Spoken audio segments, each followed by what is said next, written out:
Hello guys, this is my channel ocean of money. और आज मैं आपसे बहुत ही महत्वपूर्ण सवाल पर बात करने वाला हूं और वो सवाल है कि स्टॉक मार्केट में क्यों निवेश करना चाहिए। क्या ये एक जल्दी अमीर बनने का नुस्खा है, या कैसे आप इससे अमीर बन सकते हैं, या फिर स्टॉक मार्केट एक जुआ है। इन सभी सवालों के जवाब आपको इस वीडियो में ज़रूर मिलेंगे। तो ये वीडियो पूरा ज़रूर देखें और अपने ज्ञान के साथ साथ पैसों को भी कैसे बढ़ाना है वो ज़रूर सीखें। और उससे पहले मेरे चैनल ओशन ऑफ मनी को सब्सक्राइब कीजिए। यहाँ पर आपको बेस्ट एनालिसिस के साथ साथ इंट्राडे के बेहतरीन स्टॉक्स मैं आपको डालता हूँ, जो कि आप यहाँ पे नीचे देख भी रहे हैं। और जिससे आप एक बहुत ही ज़बरदस्त मुनाफा इंट्राडे में कमा सकते हैं। तो दोस्तों, हम लोगों को इन्वेस्ट क्यों करना चाहिए, ये एक बहुत ही बड़ा प्रश्न है जो कि किसी एज के ऊपर डिपेंडेंट नहीं है। भले ही आपने अभी अपनी नौकरी की शुरुआत की हो, या फिर आप 40-45 साल के हो गए हों, या फिर आप रिटायरमेंट की एज में हो 60-65 साल में, हम सबको इन्वेस्ट क्यों करना चाहिए। हर उम्र के लोगों के पास इसके सवाल के जवाब में काफ़ी सारे आंसर होंगे, लेकिन उन सबको समराइज करते हुए इसका सिर्फ और सिर्फ एक ही जवाब बनता है, और वो है बेटर फ्यूचर। यानी कि आप अपने अच्छे भविष्य के लिए ही इन्वेस्ट करते हैं। उसमें अच्छे भविष्य में चाहे बढ़िया गाड़ी हो, बढ़िया घर, बढ़िया और भी कोई चीज़ें कि आपके पास बहुत ही ज़्यादा पैसा हो कि आप अपने सारे सपने पूरे कर सकें, जो आप सोचें आप वो चीज़ खरीद सकें। इन सब चीज़ों को समराइज करके केवल एक बेहतर भविष्य की तलाश में आप लोगों को इन्वेस्ट करना चाहिए। अब दोस्तों, ये एक बहुत ही बड़ा यक्ष प्रश्न है कि भाई हाउ टू गेट रिच, कि अमीर कैसे बने। तो जी, इसका सबसे सिंपल तरीका है कि आप खर्चे करना बंद कर दें, और जो कुछ भी आप कमाते हैं उसकी आप एक एक पाई जोड़ते रहें। लेकिन अगर आप ये भी करते हैं, अगर आप अपने खर्चे बिल्कुल ज़ीरो भी कर लें, और जो भी आप पैसा कमाते हैं, चाहे आप अपनी नौकरी से या किसी और चीज़ से, जो भी आप घर में आप पैसे लेके आते हैं, अगर आप उसको जोड़ना शुरू कर दें बिना किसी खर्च के, तब भी जो महंगाई है, जो इन्फ्लेशन है, वो आपकी सेविंग की एक बहुत ही बड़ी वैल्यू को खा चुकी होगी आज से कुछ सालों के बाद। जी हाँ, ये एक बहुत ही कड़वा सत्य है। महंगाई के बारे में हम सभी जानते हैं कि भाई सरकार उस पे लगाम लगाने की बात तो करती है, लेकिन उसमें कितनी लगाम लगी है, आप पिछले कितने भी साल का डेटा आप उठा के देख लीजिए कि हमेशा आपको यही लगता है कि आपके पास जितने पैसे हैं, उससे ज़्यादा आपके खर्चे हैं। या अगर आप कभी कोई बड़ा इन्वेस्टमेंट करने की सोचें, जैसे आपको कभी कोई ज़मीन लेनी है या कोई मकान लेना है, तो आपको उस इन्वेस्टमेंट करने के लिए कितनी मेहनत मशक्कत करनी पड़ती है उस पैसों को जोड़ने के लिए, वो हम सभी जानते हैं। तो सिर्फ अपने खर्चे बंद करना और सब कुछ जोड़ते रहना भी अमीर बनने का नुस्खा नहीं है, क्योंकि जो महंगाई की दर है वो आपकी सेविंग को धीरे धीरे खाती रहेगी। और अगर आपके पास एक अच्छा अमाउंट जमा भी हो जाए, लेकिन उसकी वैल्यू वो नहीं रहेगी जो कि आज की डेट में है। अब आप अपनी पूरी लाइफ तो काम करते नहीं रह सकते, आपका शरीर भी एक समय के बाद जवाब दे जाता है।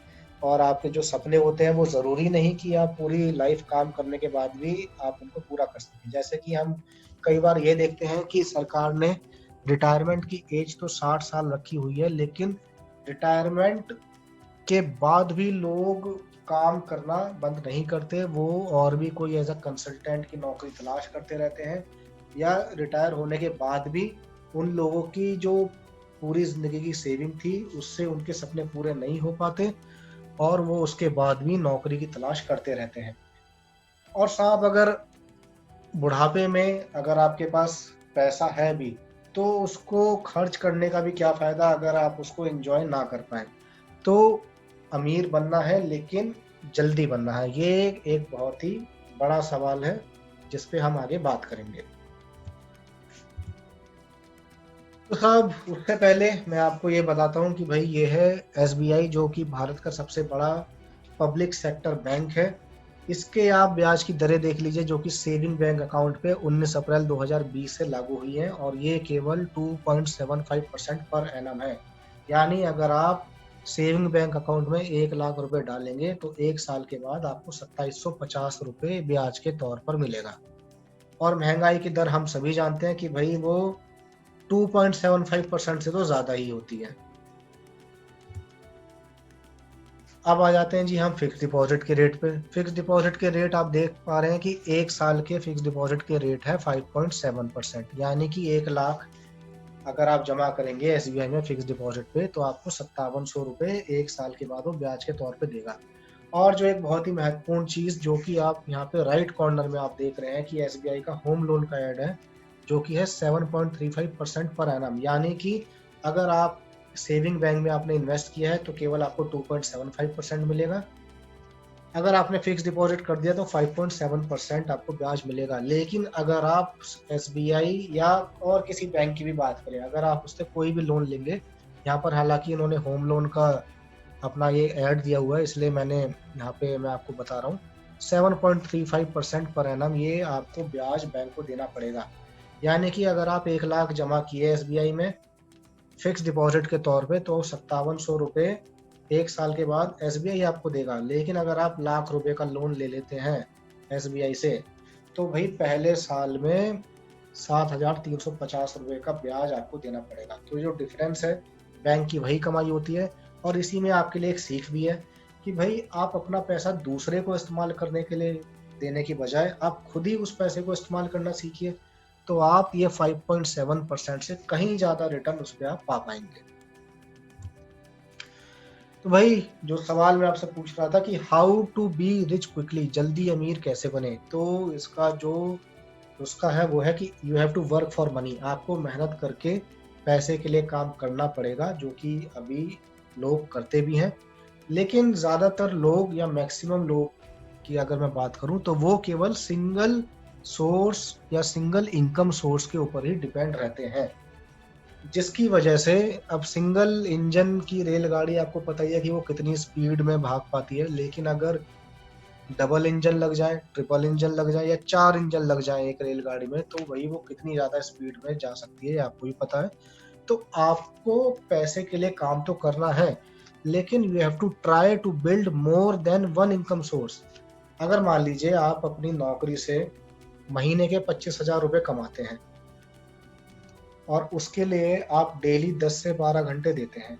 अगर आपको ऐसा कुछ मिल जाए कि आप उस डेली के 10 से 12 घंटे में से कुछ समय निकाल के एक जॉब के अलावा एक और इनकम सोर्स आप डेवलप करें और उससे आपको तकरीबन 5 से 10,000 रुपए की इनकम अगर होने लगे, एक पैसिव इनकम, तो आप देख पा रहे हैं कि भाई सेम नंबर ऑफ आवर में काम करके जहां पहले आप 25,000 रुपए कमा रहे थे, अब आप 30 से 35,000 रुपए वहां पे कमा सकते हैं।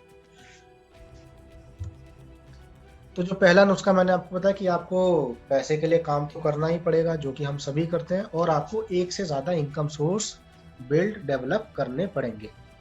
जब ये डेवलप हो जाए तब आप अपने पैसे को इन्वेस्ट कीजिए, सो दैट आपका पैसा आपके लिए काम करे। यानी कि आपको केवल अपने पैसे को निवेश करना है, इन्वेस्ट करना है, ताकि वो टाइम बाय टाइम अपने आप ग्रो होता रहे। तो जल्दी अमीर बनने के 2 नुस्खे कि भैया आपको पैसा कमाना है और उस पैसे को सही जगह इन्वेस्ट करना है ताकि वो पैसा खुद ब खुद और पैसा कमाए। यहाँ पर वॉरेन बफेट, जो कि दुनिया के सबसे बड़े निवेशक कहे जाते हैं, इनका कहना है if you don't find a way to make money while you sleep you will work until you die. यानी कि अगर आपने अपने सोते समय में भी पैसे कमाना नहीं सीखा तो आप मरने तक काम ही करते रह जाएंगे। एक और बात इन्होंने ये बोली है, do not save what is left after spending but spend what is left after saving. ये एक बहुत ही बड़ी बात है और बहुत ही आसान बात है। ये मैं भी अपनी पर्सनल लाइफ में इसको फॉलो करता हूँ और इससे मुझे बहुत ही ज़्यादा फायदा हुआ है। जैसे मेरी बात करें, मैं एक गवर्नमेंट जॉब में हूँ, मेरी महीने के आखिर में सैलरी आती है, तो मैं उसी दिन उस सैलरी का कुछ पोर्शन इंटरनेट बैंकिंग के द्वारा एक या तो अपने कुछ उसके शेयर ले लेता हूँ या फिर उसको FD कर देता हूँ, ताकि मेरे पास पहले से ही बचत करने लायक पैसे में अलग निकाल लो। और बाकी का महीना जो मेरे पास पैसे बचे मैं उससे अपनी स्पेंडिंग करूं, अपने जो घर के खर्चे हैं और जो बाकी जरूरी खर्चे हैं उनको करूं।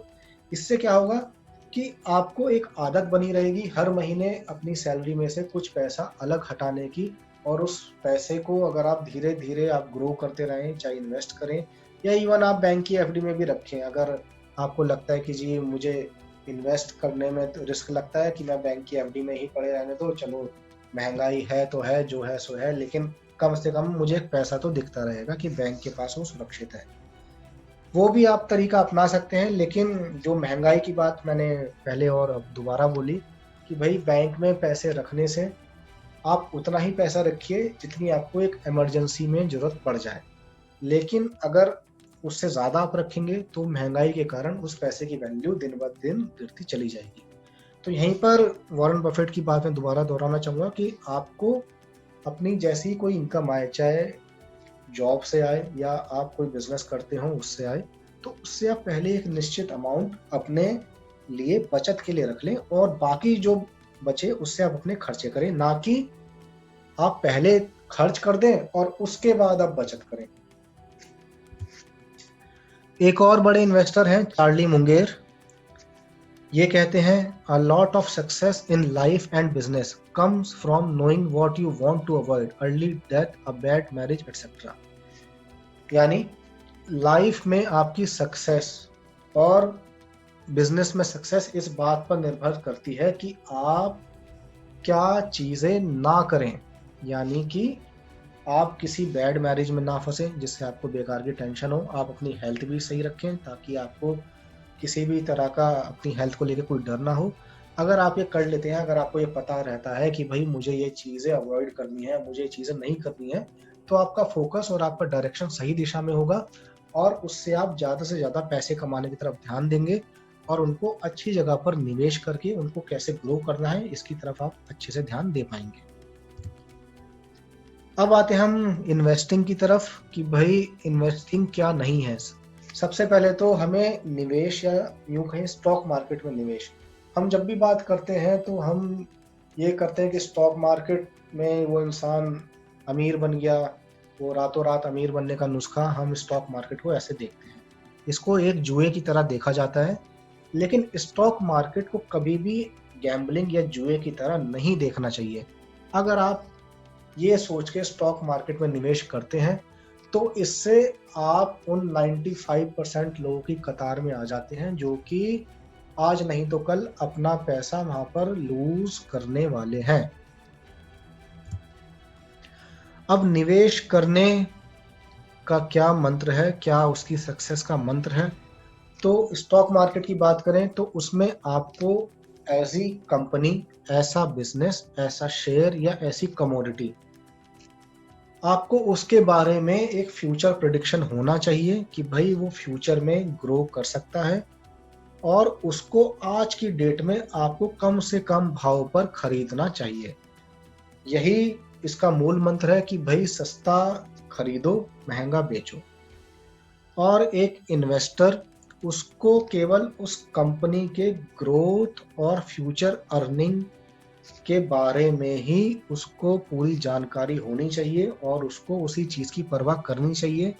उसके अलावा जो भी चीज़ें आपके सामने आती हैं, जैसे हम डेली कोई बिजनेस चैनल ही खोल लें, उसमें डेली के डेली हर कंपनी के बारे में कोई ना कोई टीवी पर बैठा एंकर अपने राय दे रहा होता है कि अब ये कंपनी में ये हो गया है, आज इस कंपनी में ये हो गया है, और इसकी वजह से आप लोग डर के एक अच्छी कंपनी का शेयर भी सस्ते दामों पर बेच के निकल जाते हैं। लेकिन एक इन्वेस्टर को केवल उस कंपनी की ग्रोथ और फ्यूचर अर्निंग, अगर किसी कंपनी की ग्रोथ और future earning of a business एकदम सही दिशा में जा रही है तो आपको बिल्कुल भी उस कंपनी के शेयर बेचने नहीं चाहिए, चाहे तो आप उस कंपनी में और ज़्यादा इन्वेस्ट करें, क्योंकि वही चीज़ मैटर ही करती है। उसके अलावा बाकी सब चीज़ें नॉइज़ हैं, सब चीज़ें टेम्पररी हैं।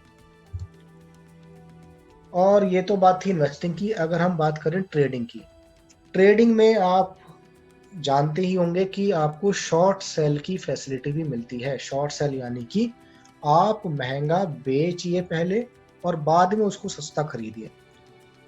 अगर आपको लगता है कि कोई शेयर, करेंसी, कमोडिटी आने वाले समय में इसका फ्यूचर में, हालांकि मंथली एक्सपायरी होती है, जैसे आप किसी मंथ में अगर आपको लगे कि जी आज से 5 या 7 10 दिन के बाद में इस शेयर के भाव नीचे गिरने वाले हैं, तो आप उस शेयर का जो फ्यूचर का प्राइस है वो कॉमन शेयर से अलग होता है, आप वहाँ पर उसको शॉर्ट सेल कर सकते हैं।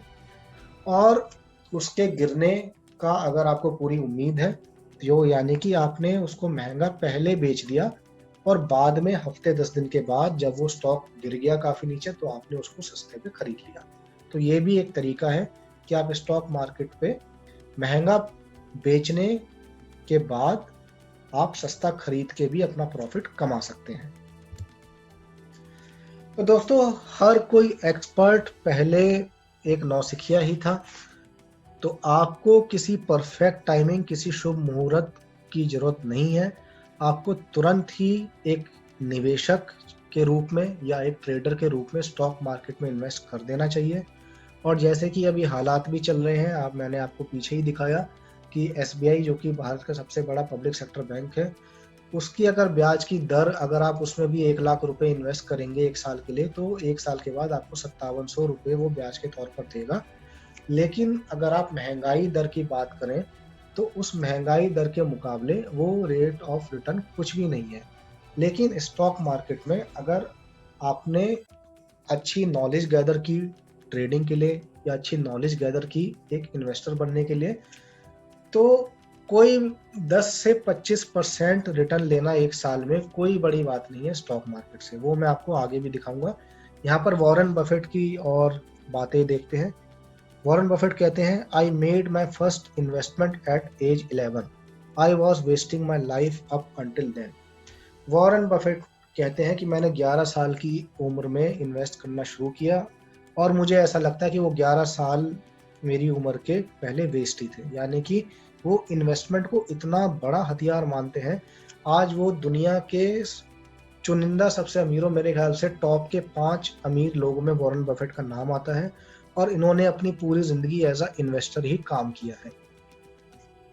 वॉरेन बफेट और कहते हैं, someone is sitting in the shade today because someone planted a tree a long time ago. यानी कि इन्वेस्टमेंट भी यही चीज़ है कि भाई आपने पेड़ का सीड, पेड़ का बीज अगर आप आज बोएंगे तो कुछ सालों के बाद ही आप उस पेड़ की छाया या उस पेड़ के फलों का सुख ले पाएंगे। तो इन्वेस्टमेंट ये नहीं, एक जुआ नहीं है। जैसे मैंने आपको पहले बताया कि भाई आपने आज इन्वेस्ट किया और आप ये सोचें कि भाई मैं तो जी कुछ ही दिन में या कुछ महीनों में ही एकदम छप्पर फाड़ के अमीर बन जाऊंगा। SBI जैसा बड़ा बैंक भी जो रेट ऑफ रिटर्न है वो 1 साल के बाद ही आपको देगा। उससे पहले अगर आप उसको तोड़वा लेंगे तो वो पेनल्टी के साथ जो 5.7% का फिक्स डिपॉजिट का रेट है वो भी आपको नहीं मिलेगा। तो अगर आप इन्वेस्टमेंट के तौर पर मार्केट में एंटर करते हैं तो आपको एक लॉन्ग टर्म पर्सपेक्टिव के साथ जाना चाहिए। वो मैं आपको आगे और बताऊंगा उसके बारे में। और अगर आप एज अ ट्रेडर जाना चाहते हैं तो आपको पहले अपनी नॉलेज के ऊपर काम करना पड़ेगा, क्योंकि ट्रेडिंग में रिस्क है लेकिन उसके साथ साथ एक रिवॉर्ड बहुत ज़्यादा है। दोस्तों, ये एक बहुत ही फंडामेंटल, चाहे इसको कड़वा सत्य बोलें या यहाँ पर एक मजाक के तौर पर आप लें, कि भाई इंसान हो या स्टॉक मार्केट आखिर में ऊपर ही जाता है। और वो कैसे जाता है, वो ये देख लीजिए। ये है निफ्टी 50 इंडेक्स। भारत में जैसे कि आप जानते हैं 2 तरह के इंडेक्स हैं। एक है सेंसेक्स जिसको बॉम्बे स्टॉक एक्सचेंज कहते हैं, और दूसरा है नेशनल स्टॉक एक्सचेंज NSE जिसको निफ्टी के तौर पे जाना जाता है। तो ये निफ्टी का मंथली का चार्ट है 1991 से, जब से निफ्टी शुरू हुआ था। और ये आज की डेट अप्रैल 2020 तक की डेट का डेटा, मंथली डेटा मैंने यहाँ पे आपको दिखा रखा है। यहाँ पे आप देख रहे हैं कि जी 1991 से लेके अगर हम 2020 की बात करें, यानी लगभग 30 सालों में, इसका कर्व सीधे ऊपर है। तो अगर आप 30 साल की भी बात करें, या जैसे आप यहाँ पे डेट आ रही है 3 जनवरी 2000, सन 2000 से लेके 2020 की भी बात करें, या आप 2010 से लेके 2020 की बात करें, तो इसका कर्व एक ऊपर की तरफ है। ये सीढ़ी ऊपर ही चलती जा रही है। बीच में हालांकि इसमें थोड़े से हिचकोले आते हैं, थोड़े से इसमें ऐसा टाइम आता है कि जब स्टॉक एक्सचेंज भर भरा कर गिर जाता है और मार्केट में एक पैनिक फैल जाता है, जैसे कि अभी फैला हुआ है कोरोना के चक्कर में, लॉकडाउन के चक्कर में, या कोई भी आप रीजन दे दीजिए। और ये आप बिल्कुल राइट कॉर्नर में जो बड़ी बड़ी रेड कैंडल बनी है वो आप देख पा रहे हैं। ऐसी रेड कैंडल दोस्तों पहले भी बनी है, पहले भी कुछ ना कुछ चीज हुई है। जैसे 2008-9 में जो मंदी का दौर आया था, एक अमेरिका में मंदी का दौर आया था, उसके पहले भी सन 2000 में, ये कहते हैं 2000 में भी एक मंदी का दौर आया था, तो वहाँ पर भी एक थोड़ा सा मार्केट नीचे गया, लेकिन उसके बाद मार्केट ऊपर आया 2004 में। उसके बाद 2004 से 2008 तक एक बहुत ही अच्छा बुल रन हुआ, मतलब एकदम स्टीप इंक्रीज हुआ। उसके बाद 2008 में आप देख रहे हैं मंदी का दौर आया, मार्केट नीचे गिरा, लेकिन 2010 में नीचे गिर के मार्केट दोबारा अपने 2008 के लेवल पे आया और उसके बाद ऊपर ही चलता चला गया। ऐसे ही 2015 में थोड़ा सा करेक्शन आया, उसके बाद मार्केट में एक बुल रन आया, और अब फिर से 2020 में वो करेक्शन आया है कोरोना वायरस के कारण, लॉकडाउन के कारण, और क्योंकि अर्थव्यवस्था एकदम बंद हो गई है लॉकडाउन के कारण। तो यहाँ पर एक पैनिक है, जैसे कि आप कोई भी न्यूज़ चैनल खोलेंगे वो आपको एकदम डरा देगा कि जी मार्केट में ये हो गया, इतने लाख करोड़ रुपए इन्वेस्टर के एक दिन में स्वाहा हो गए, ऐसी ऐसी खबरें वो लोग चलाते हैं। लेकिन वो ये नहीं बताते कि यही टाइम मार्केट में इन्वेस्ट करने का सबसे अच्छा समय होता है।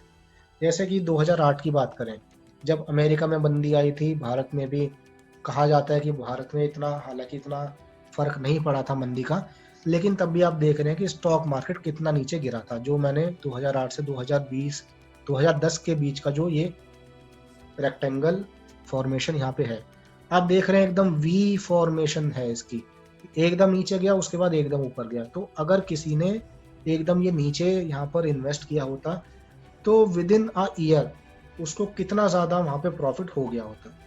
तो ऐसे ही जो वी शेप है दोबारा से थोड़ी सी यहाँ पे 2015-16 के बीच में आप यहाँ पर बन रही है, और अब 2020 में भी यही होने वाला है। मार्केट एकदम नीचे गया और नीचे जाने के बाद कुछ दिन वहाँ पे रहता है, लेकिन उस वो ही समय निवेश करने का सबसे अच्छा समय माना जाता है। उस समय जिसने निवेश कर लिया वो बहुत ही जल्द, यानी कि अगले 1 से 1.5 साल में डबल के करीब ही वो अपना रिटर्न वहाँ पे पा जाता है। तो दोस्तों ये जो पिक्चर है ये आप हमेशा अपने दिमाग में रखिए। इसको ये ना सोचें कि भाई निफ्टी एकदम नीचे गिर जाता है, इतने लाख करोड़ रुपए स्वाहा हो जाते हैं। आप इसको लॉन्ग टर्म देखिए। लॉन्ग टर्म में आप देख पा रहे हैं कि निफ्टी ने कितना अच्छा रिटर्न दिया है। अगर हम सन 2004 की बात करें, जैसे कि यहाँ पे 1174 का लेवल जो ब्लैक में यहाँ पे दिख रहा है, यहाँ पर ये निफ्टी था 2003 से 4 के बीच में। और अगर हम 2020 की बात करें तो निफ्टी 12,000 को टच करने के बाद नीचे आया है। तो 1174 और 12,000 यानी कि सीधे सीधे 10 गुना, और 16 साल में 10 गुना।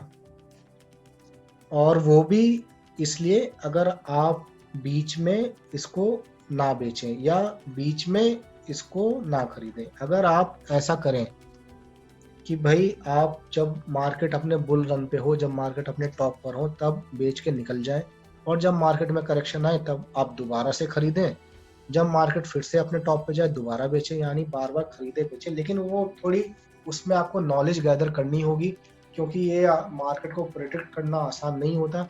लेकिन जो बड़े बड़े निवेशक हैं, या इवन आप अपनी नॉलेज बढ़ा के भी ये चीज़ आप एक एग्जैक्ट टॉप और बॉटम तो कोई नहीं बता पाता, लेकिन अगर आप उसके आसपास भी एक अंदाजा लेके अगर आप उसमें खरीदना बेचना चालू करें तो आप बहुत ही कम समय में एक अच्छा return Nifty stock exchange stock market से आप ले पाते हैं।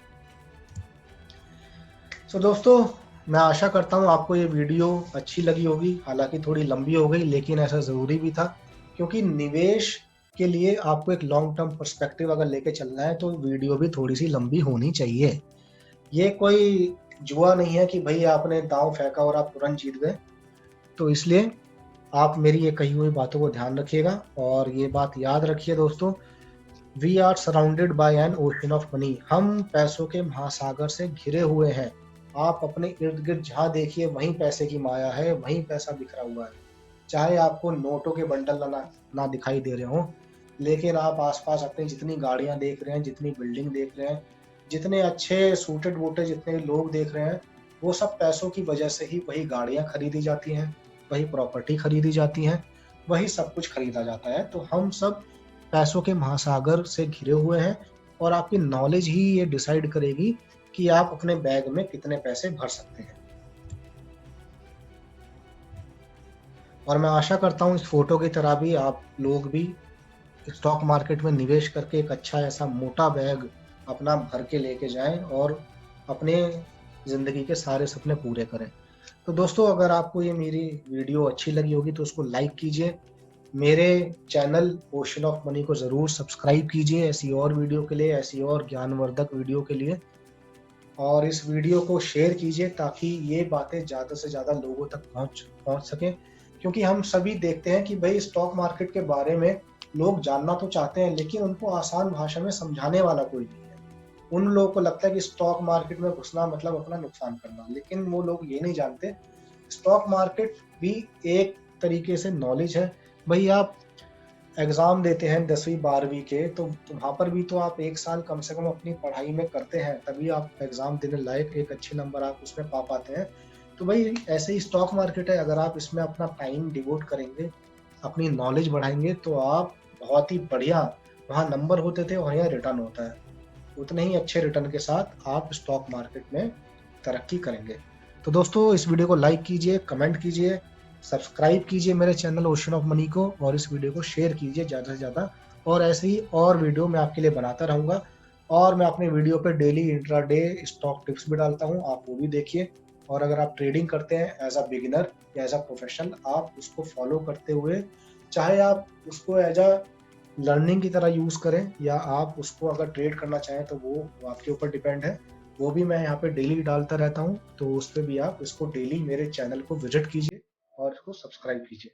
So friends, thank you and happy profiting.